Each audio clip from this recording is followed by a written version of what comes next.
Okay, so I was making a Facebook post, and this is probably the worst post I've ever made because, yeah.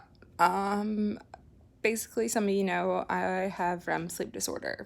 Um, and I've been researching it quite thoroughly, especially because I've read that if you are diagnosed with REM sleep disorder, it's an early indicator of Parkinson's, Alzheimer, or one other neurological disorder, but basically it's a death sentence.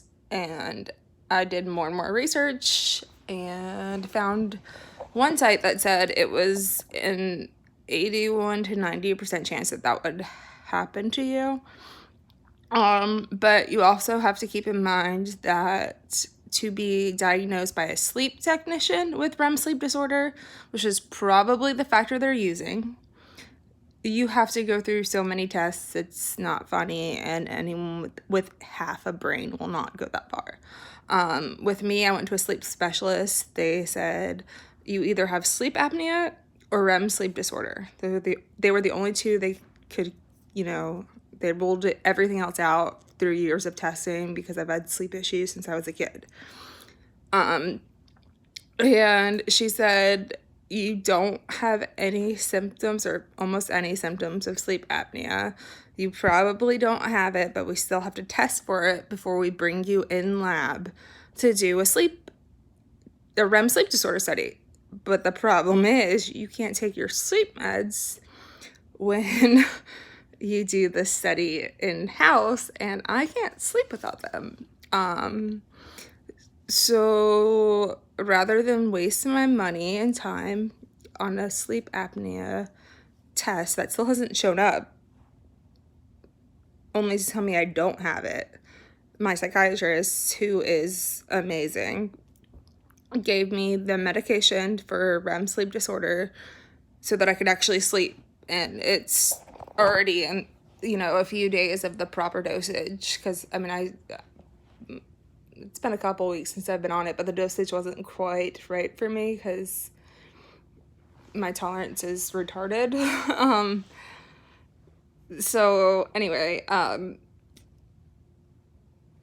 was waking up with bruises every single night recently. I don't know what I was doing lately.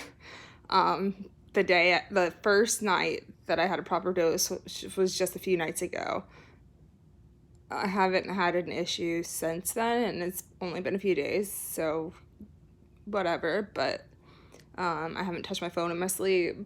I haven't had any bruises. I haven't found any signs that I've been moving around. So I think it's progressing or working, not progressing. But to read that it's a death sentence when you have REM sleep disorder, and it's like, I read on one site that it was 10 years between diagnosis that you would basically die within that. And I was really upset, really scared. And then I started reading more and more.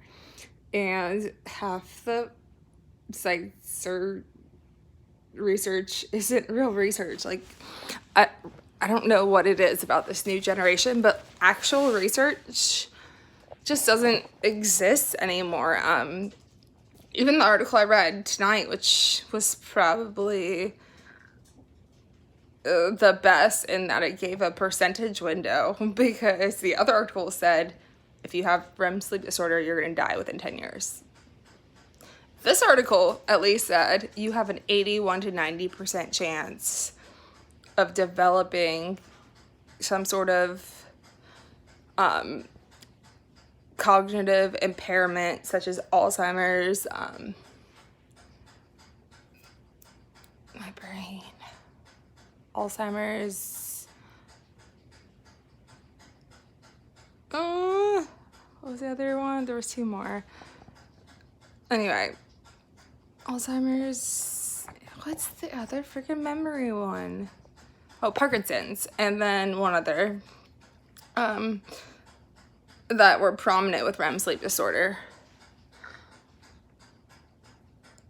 And they even said 81 to 90%. So even they're admitting that of the diagnosed people, because most people don't get diagnosed when they're doing shit in their sleep. Who cares? Like, I didn't see anything wrong with it. Like, whatever. It was funny. Like, I do crazy shit in my sleep. I have funny stories to tell by it. Like, I'm a loner. I don't. And when I wasn't by myself, like, it didn't impact anyone in a significant way. So it's never been a big deal. And there are probably far more people that are like that than people aware enough to realize that there's something wrong with their sleep.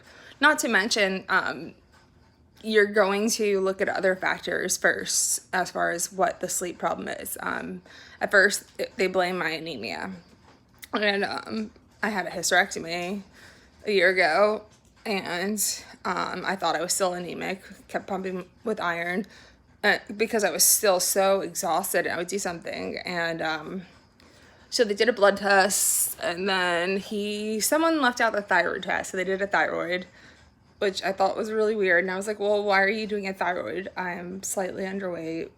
I've always been slightly underweight. It's normal. And he was like, well, you'd be surprised, whatever. So they did it. It was fine. My iron was high because they overpumped it, but I was medically fine. So then they sent me to a sleep specialist. They sent me back to my psychiatrist. Said to go back to a sleep specialist, which I'm probably not going to waste my time because the only thing that they can do for me is give me the medication I'm already on. But that was the cause of me feeling so exhausted that I couldn't function in the day. Or a big factor. Anemia was a factor too. And so often REM sleep disorder goes undiagnosed. So I think that those stats are faulty. And I think that they're overinflating the death ratio. And